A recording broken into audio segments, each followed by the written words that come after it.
नमस्कार बच्चों। आज हम लेखक जैनेंद्र कुमार जी द्वारा रचित बाजार दर्शन नामक पाठ का अध्ययन करने वाले हैं। आप सभी कुछ न कुछ चीज़ खरीदने के लिए बाजार तो जाते ही होंगे और वहाँ से अपनी मनपसंद चीज़ें खरीद कर लाते होंगे। इस खरीदी बिक्री के चक्कर में बाजार कब हम पर हावी होने लगता है हमें बिल्कुल पता ही नहीं चल पाता है, जिसका उपाय जैनेंद्र कुमार जी ने 5 भागों को फोकस करते हुए स्पष्ट किया है। पहला है बढ़ता हुआ उपभोक्तावाद, दूसरा बाजारवाद का प्रभाव, तीसरा बाजार का जादू, चौथा चूरण बेचने वाले भगत जी और पांचवा बाजार की सार्थकता, जिसे हम क्रम से इस वीडियो में अध्ययन करने वाले हैं। मैं श्रीमती युमलता देवांगन आप सभी का मेरे YouTube channel teach in Hindi में स्वागत करती हूँ। अगर आप लोगों ने मेरे चैनल टीच इन हिंदी को सब्सक्राइब नहीं किया है तो अभी तुरंत मेरे चैनल टीच इन हिंदी को सब्सक्राइब जरूर कर लें।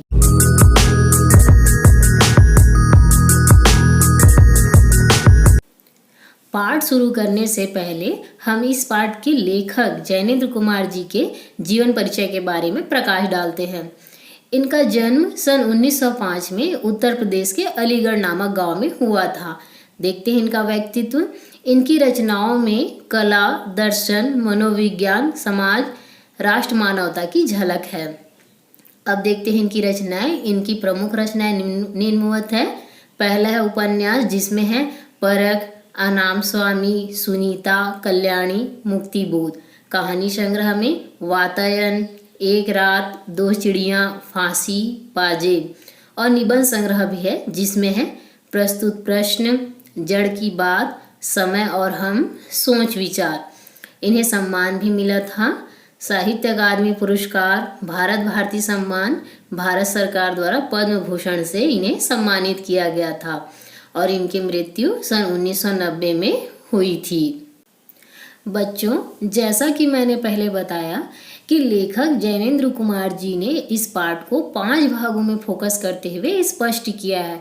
तो हम सबसे पहला वाला भाग बढ़ता हुआ उपभोक्ता क्या है उस चीज़ के बारे में जानते हैं।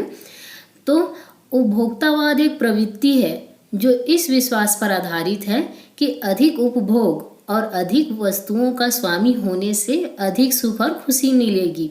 लेखक के अनुसार लोगों के द्वारा परचेसिंग पावर अधिक होने से बाजार से ऐसी वस्तुओं का क्रय किया जा रहा है जो उनकी ज़रूरत की ही नहीं है और वे अपने इस दिखावे से खुश हैं।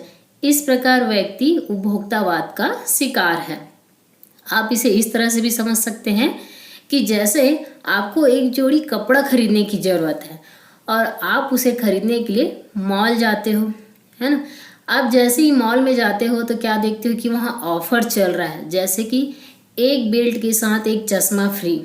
तो आप उस पर मोहित होकर उसे खरीद लेते हो और बाद में फिर देखते हो कि जूते के साथ एक टोपी फ्री है तो उसे भी आप खरीद लेते हो और आप घर आकर बहुत खुशी का अनुभव करने लगते हो कि आपने आज फ़ायदे का सौदा किया है।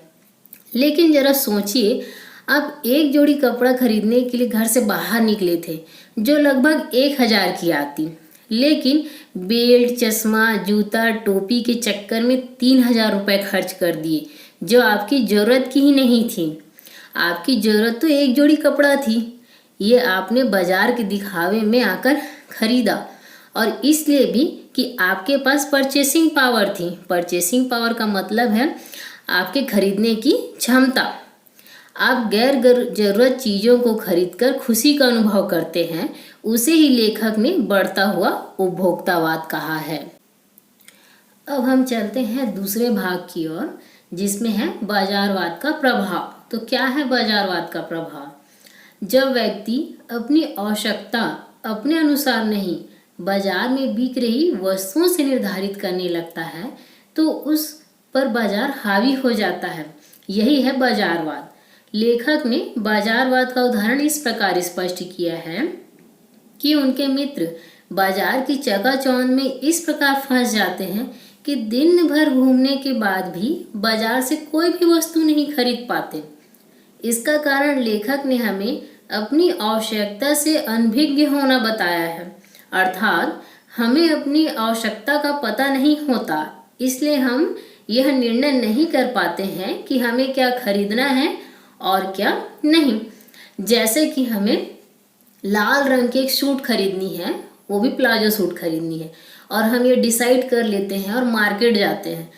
हमने अगर ये डिसाइड कर लिया है कि हमें रेड कलर की प्लाजो सूट खरीदनी है, तो हम दुकान में जाते हैं और वही मांगते हैं, और जितना उसका रेट है, अपनी भी जितनी सामर्थ्यता है, उसे हम खरीद लेते हैं।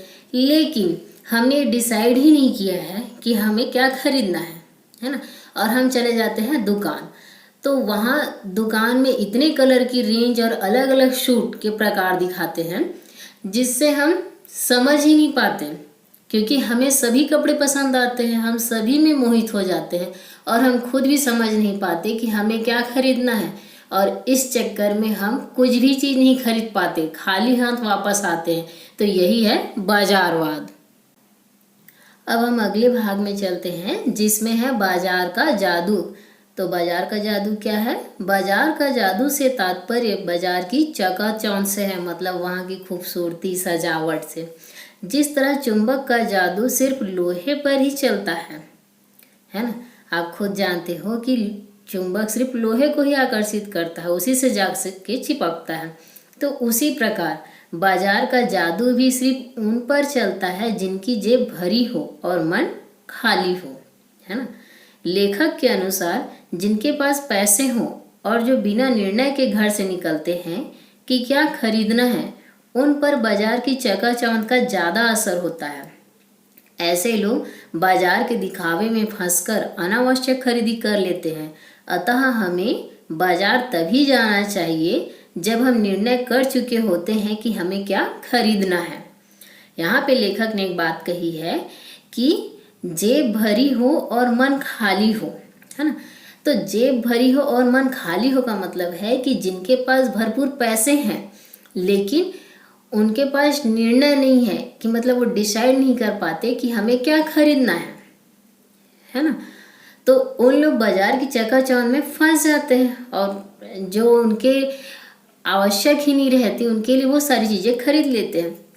और जिनके पास पैसे नहीं हैं और उनका मन भी खाली होता है, वो भी बाजार जाते हैं। बाजार की जो आकर्षक है वो उनको लुभाती है, लेकिन वो वस्तुएं खरीदने से बच जाते हैं, क्योंकि उनके पास पैसे नहीं हैं, है ना। इसलिए वो बाजार की चकाचौंध उन पे कोई असर ही नहीं डाल पाती। इसलिए लेखक ये कह रहे हैं कि मन को खाली रखकर खरीदी के लिए जाना चाहिए। कहने का मतलब हमारे मन को खाली रखकर ही हमें बाजार जाना चाहिए।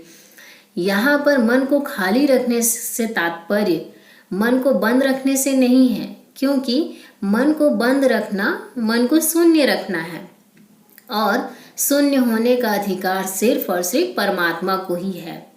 मन को खाली रखने का मतलब असंतोष की स्थिति से है। मन में भाव तो होने चाहिए, लेकिन भाव के साथ संयम भी। इस भाग में जैनेंद्र कुमार जी ने चूरन बेचने वाले भगत जी के जीवन के बारे में बताया है, वो भी उनके आदर्श जीवन के बारे में। जैनेंद्र कुमार जी कहते हैं कि जो भगत जी हैं वो बाजार के चकाचौंध के बीच चूर्ण बेचने के लिए बैठते हैं, और वो सिर्फ 6 आने की कमाई होते तक ही चूर्ण बेचते हैं, और उनके बाद जब शेष बच जाता है जो चूर्ण, उसको वहीं के आसपास के बच्चों को मुफ्त में ही बांट देते हैं। वो ऐसा इसलिए करते हैं क्योंकि उनकी जो ज़रूरत है वो सिर्फ 6 आने तक की ही है, इसलिए वो सिर्फ 6 आने तक की ही अपनी कमाई करते हैं। उन्होंने कभी इससे अधिक कमाई के बारे में सोचा ही नहीं, इसीलिए बाजार का जादू भगत जी पर नहीं चल पाया। इसी प्रकार यदि हम भी अपने मन को नियंत्रित कर यदि विवेकपूर्ण निर्णय लें, तो बाजार की चकाचौंध हमें आकर्षित नहीं कर पाएगी, जिस तरह से भगत जी को आकर्षित नहीं कर पाए। जैनेंद्र कुमार जी ने निबंध के इस खंड में ऐसे उदाहरण भी दिए हैं, जैसे कि यदि हम पैदल चल रहे हों और हमारे बगल से कोई मोटर धूल उड़ाते निकल जाए, तो पैसे की व्यंग शक्ति व्यक्ति को यह सोचने पर मजबूर कर देती है कि वह किसी अमीर माँ बाप के घर पैदा क्यों नहीं हुआ। यह व्यंग शक्ति या ऐसी सोच भगत जी के संतोष के सामने चूर चूर हो जाती है। और ऐसा नहीं है कि भगत जी बाजार में अपनी आंखें बंद करके चलते हैं, क्योंकि वे चमचमाती हुई फैंसी की दुकान के पास ही काला नमक व जीरा खरीदने जाते हैं, जिससे वो चूर्ण बनाते हैं। फिर भी फैंसी दुकान की चकमकाहट भगत जी को अपनी ओर आकर्षित नहीं कर पाती है और वे रोज चांदनी चौक से भी गुजरते हैं, लेकिन चांदनी चौक की सजावट, वहाँ की आकर्षण शक्ति भी भगत जी के संयम को नहीं डगमगा पाती। कहने का मतलब ये है कि आपने सुना होगा, संतोष ही जीवन है। यदि हम अपने पास उपलब्ध संसाधनों से संतुष्ट हैं, मतलब हमारे पास जितनी भी हमारी ज़रूरतों की चीज़ें हैं उनसे हम संतुष्ट हैं, तो हम पर बाजार के दिखावे की जादू नहीं चल पाएगी। इस पाठ के अंतिम भाग में जैनेंद्र कुमार जी ने बाजार की सार्थकता को बताया है।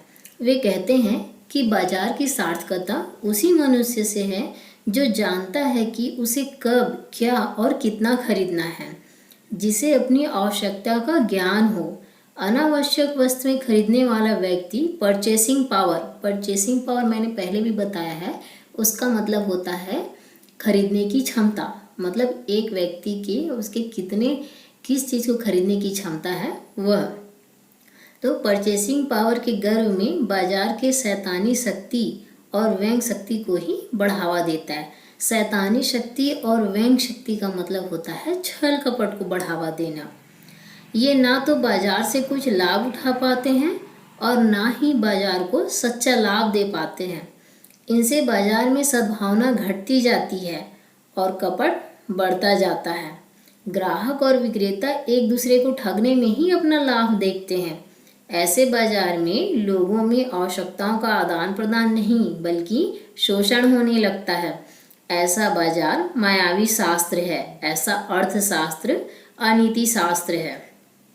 बाजार में सद्भावना तभी हो सकती है, उसका मतलब है कि जब एक ग्राहक अपनी आवश्यकता के अनुसार ही वस्तुएं खरीदे और एक विक्रेता मतलब दुकानदार ग्राहक के आवश्यकता अनुसार उचित मूल्य पर अच्छी वस्तुओं का विक्रय करे।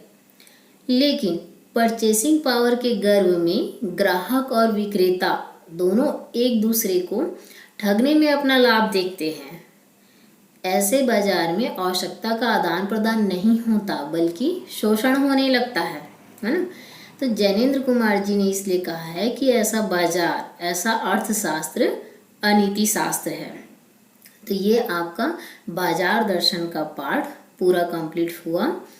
अगर आपको ये पाठ बाजार दर्शन अच्छी तरह से समझ में आ गया हो तो इस वीडियो को लाइक करें व अपने क्लासमेट को शेयर ज़रूर करें और मेरे चैनल टीच इन हिंदी को सब्सक्राइब ज़रूर करें। धन्यवाद।